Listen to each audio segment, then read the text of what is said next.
19.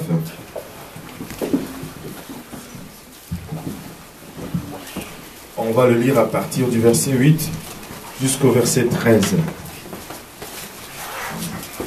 Alléluia.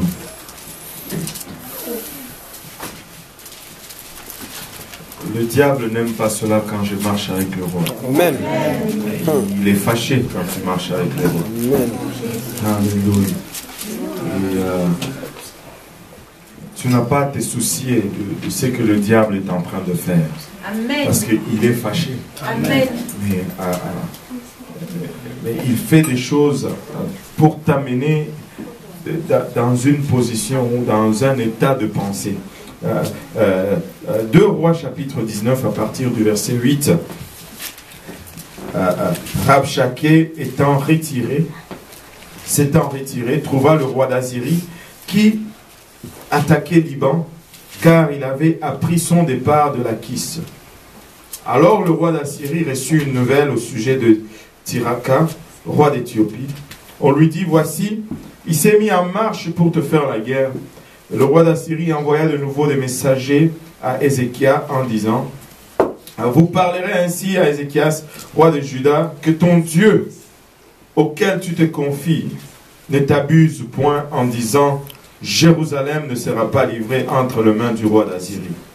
Voici, tu as appris ce qu'ont fait le roi d'Assyrie à tout le pays, et comment ils les ont détruits, et toi, tu serais délivré. Et toi, tu serais délivré. Les dieux des nations que mes pères ont détruites, les ont-ils délivrés? Gozan, Charan, Retsef et les fils d'Éden, qui sont à Télassar? Où sont le roi de Hamath, le roi d'Arpad et le roi de la ville de Sepharvaïm, d'Ena et d'Iva? Regardez avec moi le verset 13. Où sont le roi de Hamath, le roi d'Arpad et le roi de la ville de Sepharvaïm et d'Ena et d'Iva? Où sont le roi d'Hamath? On va prier pour demander l'onction de Dieu. Seigneur Jésus, nous te rendons grâce encore une fois pour ton amour, pour ta bonté, ta miséricorde et ta patience envers nous, Seigneur. Alors que nous venons humblement encore une fois devant toi, Papa, en nous tenant devant ton peuple précieux, nous reconnaissons, Papa, que nous sommes inadéquats, Seigneur, que nous sommes des hommes charnels, pleins de défaillances, Seigneur Jésus-Christ. Papa, et seule ta grâce, Papa, nous maintient, Seigneur. Papa, renouvelle cette grâce envers nous, Papa, il a bachat. Couvre-nous de ton sang précieux, Seigneur Jésus-Christ. Fais-nous don de ton onction, afin que nous puissions apporter tes oracles, sans crainte, ni faveur, ni hésitation. Seigneur Jésus-Christ, Papa, il a bachat, au moins nous, afin que nous puissions, Papa, faire procéder tes oracles, au moins nous tous ensemble, que nous puissions les recevoir, Seigneur Jésus-Christ. Papa, que cette parole produise en nous des fruits dignes de repentance, Papa, et que ces fruits nous conduisent jusque dans la vie éternelle. Père, avec action de grâce dans nos cœurs, nous te prions, au nom de Jésus. Que tout le monde dise au nom de Jésus. Au nom de Jésus. Alléluia. Battons nos mains pour le Seigneur juste avant de nous asseoir.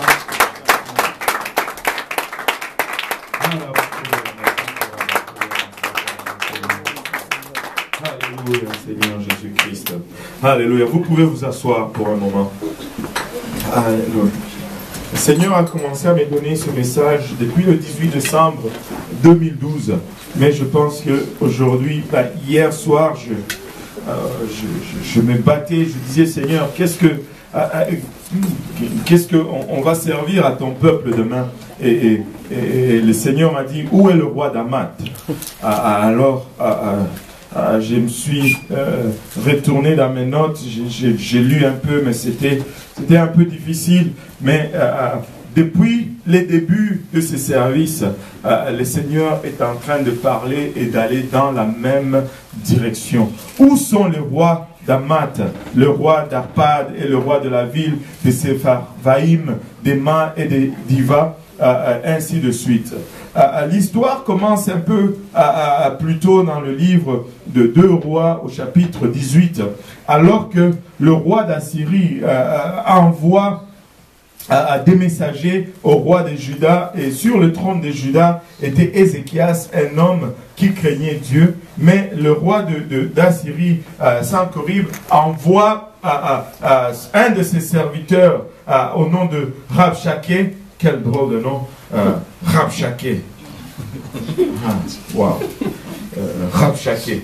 Et Rabshakeh est allé voir Ézéchias et avec toute sa suite, et ils sont arrivés devant la ville de Jérusalem en pompe, et ils ont commencé à crier leur message au roi Ézéchias, le roi de Juda. Et ils ont commencé à parler en langue hébraïque.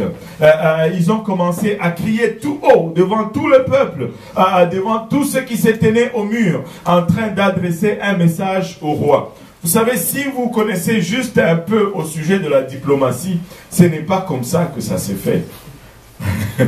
Ce n'est pas comme ça que ça se fait. Mais il avait un but précis. Il avait un objectif bien précis. Il arrive là, il commence à parler. Ainsi parle le grand roi, le roi d'Assyrie. Quelle est cette confiance sur laquelle tu t'appuies? Quelle est cette confiance sur laquelle tu t'appuies? D'où est-ce que tu tires cette confiance? Je pense que quand je regarde autour de moi, je peux ressentir cette même question dans plusieurs situations. Mais qu'est-ce que tu penses même que tu es en train de faire? Quelle est cette chose que tu es en train de faire? En qui tu es en train de mettre ta confiance? Ne sais-tu pas que tu dépends de moi? Quelle est cette confiance sur laquelle tu t'appuies? Tu as dit, il faut pour la guerre de la prudence et de la force. Mais ce ne sont que des paroles en l'air. En qui donc as-tu placé ta confiance pour être révolté contre moi? Je suis le roi d'Assyrie. En qui as-tu mis ta confiance pour que tu te révoltes contre moi? Alléluia. Aujourd'hui, il y a beaucoup parmi nous qui sont en train de passer à travers la même situation. En qui as-tu mis ta confiance pour que tu te révoltes contre moi? Laissez-moi vous dire, je sais en qui j'ai mis ma confiance. Amen. Je sais en qui j'ai mis ma confiance. Je sais sur qui je me repose. Amen. Je sais, alléluia, sur quel rocher mes pieds sont posés. Amen. Il continue en disant, voici tu l'as placé dans l'Égypte. Tu as pris pour soutien ce roseau cassé qui pénètre et perce la main de quiconque s'appuie dessus. Tel est Pharaon, roi d'Égypte. Écoutez, il y en a qui vont mettre leur confiance dans les choses de ce monde. Il y en a qui vont mettre leur confiance, alléluia, dans des hommes et dans des choses temporaires. Ici, vous savez, le diable lui-même, il le sait. Pharaon n'est pas un roi qui craint Dieu. Encore loin de là, Pharaon n'est pas Dieu. Et comment il s'appelle encore? Rabshakeh est en train de dire à Ézéchias, ne mets pas ta confiance dans Pharaon, alors qu'ils sont les deux dans le même camp du même diable. Ils se connaissent. Il dit, tu mets ta confiance en Pharaon, c'est un roseau brisé. Si tu t'appuies sur lui, ça va te percer la main. Ça va te faire mal. Ne mets pas ta confiance dans un homme. Ne mets pas ta confiance dans qui que ce soit. Il était en train de dire cela à Ézéchias. Pour lui dire, écoute, tu mets ta confiance en qui? Et c'est en Pharaon. Et tu ne peux pas mettre ta confiance en Pharaon, comme quoi ils se connaissent.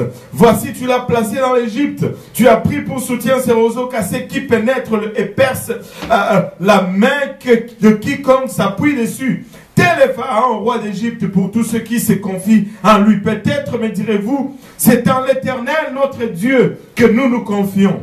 Peut-être, me diriez-vous, c'est à l'Éternel notre Dieu que nous nous confions. Mais n'est-ce pas lui dont Ézéchias a fait disparaître les hauts lieux et les autels en disant à Juda et à Jérusalem, vous vous prosternerez devant cet autel à Jérusalem. Écoutez, quand Ézéchias est allé au trône, il y avait un moment où le royaume était plongé dans la confusion et dans l'idolâtrie. Les lieux d'adoration, c'était Jérusalem. Et Ézéchias a restauré le temple. Et il a dit, vous allez venir adorer à Jérusalem. C'est le lieu où Dieu a indiqué pour l'adoration. Mais le diable est en train de prendre ce que Dieu a prescrit. Et c'est que Ézéchias a obéi pour le tourner et dire, oh non, ce n'est pas ça.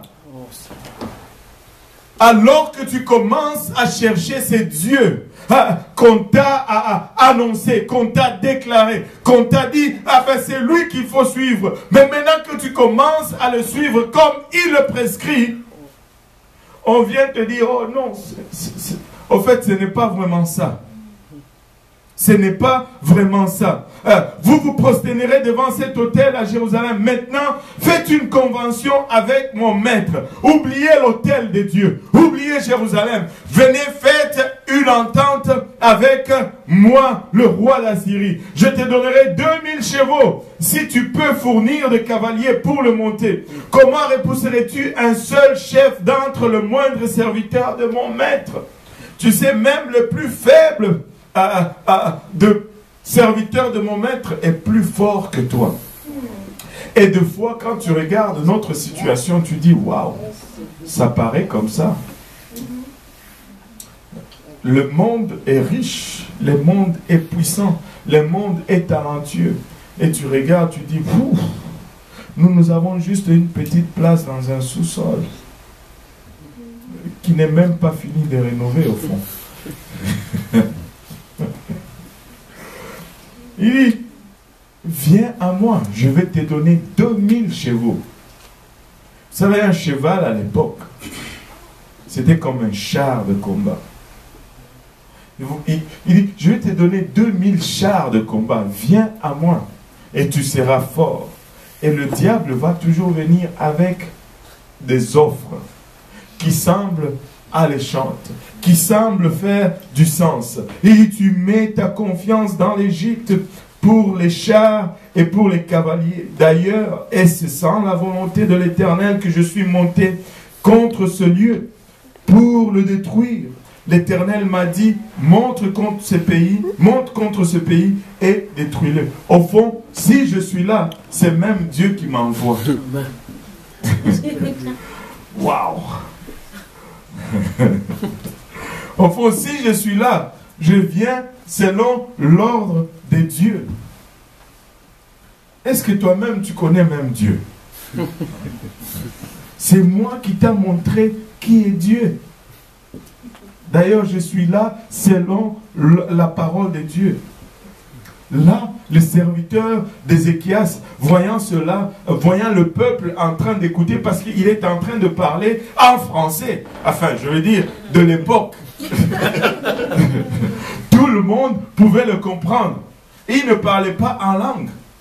Il parlait dans la langue judaïque, c'est-à-dire tout le peuple du royaume d'Ézéchias entendait comment leur roi était faible, comment leur roi ne pouvait rien, comment leur roi ne pouvait pas s'appuyer sur l'Égypte et ainsi de suite. Maintenant, les diplomates d'Ézéchias s'approchent vers lui, et Eliakim et ainsi de suite s'approchent vers Rabshakeh et dit, parle à tes serviteurs, tu sais, s'il te plaît, parle à tes serviteurs en araméen, car nous comprenons et ne nous parle pas en langue judaïque aux oreilles du peuple qui est sur la muraille. Parle-nous, viens un peu ici, on va parler en code et en secret que les autres n'entendent pas. N'expose pas notre faiblesse. Tu sais, tu n'as pas besoin de dire toutes ces choses devant tous ces gens qui nous suivent. Viens un peu. Ils essayent d'avoir un arrangement avec l'ennemi. Écoutez, il n'y a pas d'arrangement avec l'ennemi. L'ennemi ne vient pas pour prendre une entente. Il vient pour prendre contrôle du territoire. Et le frère McNair a dit une chose le vendredi soir. Il a dit, il y a un seul point où la volonté de Dieu et la volonté du diable se croisent. c'est que les deux, ils veulent le contrôle. Le diable veut le contrôle et Dieu aussi veut le contrôle. Mais de quel côté va aller le contrôle?